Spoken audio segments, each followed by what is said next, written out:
네, 뉴스 속 경제 이슈를 심층 분석하고 최신 고용 동향을 살피는 고용브리핑 365 시간입니다. 오늘은 강은나리 기자와 함께합니다. 안녕하세요. 안녕하세요. 어느덧 10월도 중반을 훌쩍 넘어섰는데요. 그런데 이번 달부터 달라진 다양한 고용 관련 제도들에 대해서 아직 잘 모르고 계시는 분들이 많아서 오늘 이슈픽에서 한번 짚어드리고자 합니다. 지금 바로 시작하겠습니다.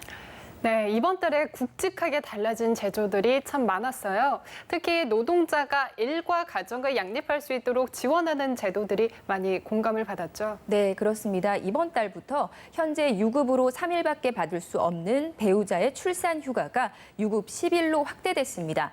휴가 기간이 확대된 만큼 일회에 한해서 분할 사용도 가능해졌고 출산일로부터 30일 이내에만 가능했던 휴가 청구 기간도 길어졌는데요. 이제는 90일로 늘어나 근로자들이 보다 유연하게 출산 휴가를 쓸 수 있을 것으로 보입니다.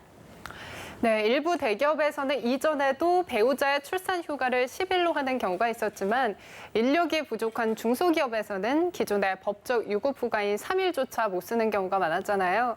이 때문에 출산 유급 휴가가 늘어난 것이 근로자 입장에서는 다행이겠지만 사실 중소기업 입장에서는 다소 부담스러울 수도 있을 것 같아요. 네, 맞습니다. 그래서 정부는 유급 휴가 확대에 따른 중소기업의 부담을 덜어주기 위해서 일정 요건을 갖춘 중소기업 노동자에 대해서는 유급 5일분의 급여를 지원하는 배우자 출산 휴가 급여 제도도 신설했는데요.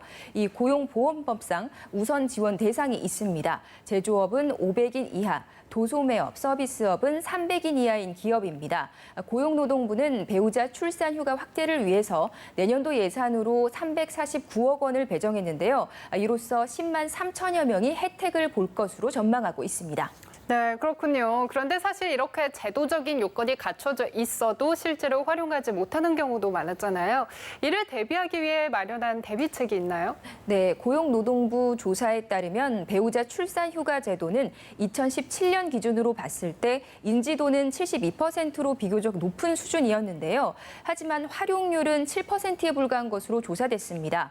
특히 사업체 규모별로 활용 가능도에 차이가 났습니다.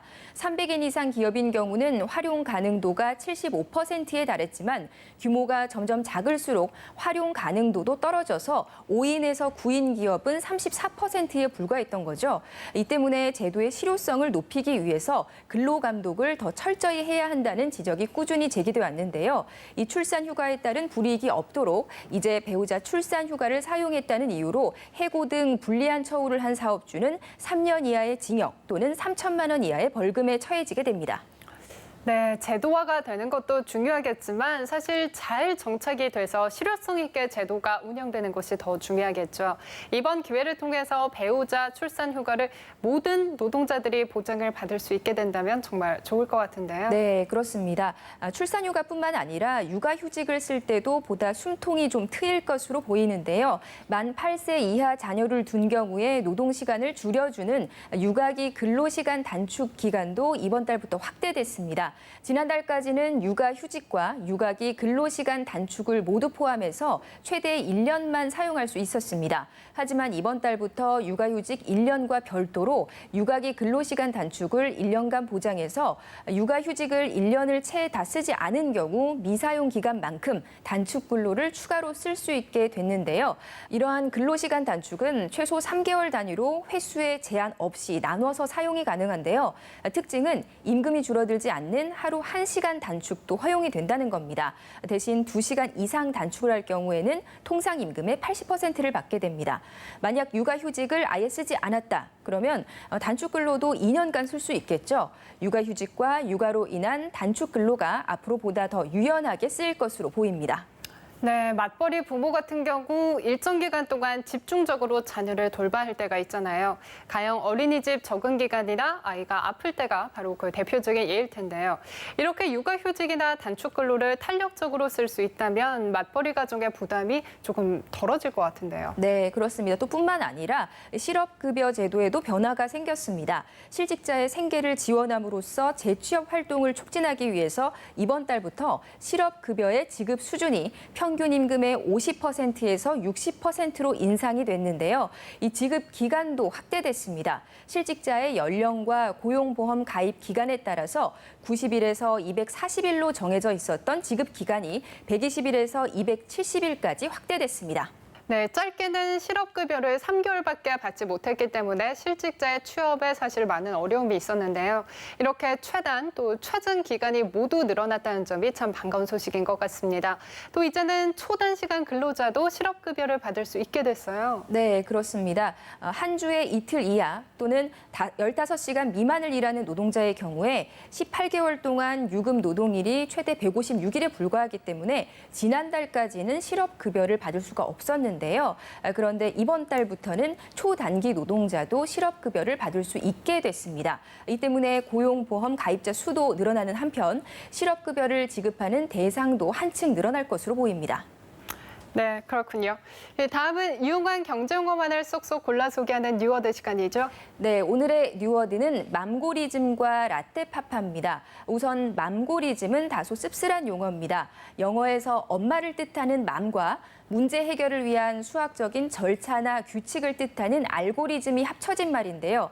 여성이 육아를 전담하고 또 여성의 생애 주기별로 육아를 반복하게 되는 구조를 이야기합니다. 그러니까 출산 후에는 직장 생활과 육아를 병행하다가 나이가 들어서는 직장에 다니는 자녀를 대신해서 손주를 돌봐야 하는 게 현실이라는 거죠. 출산과 워킹맘, 퇴사, 그리고 독박 육아, 이에 따른 경력 단절, 또 후에 이어지는 황혼 육아, 이런 굴레에서 벗어날 수 없는 우리나라 대다수 여성들의 상황을 자조적으로 표현한 단어라고 할 수 있습니다.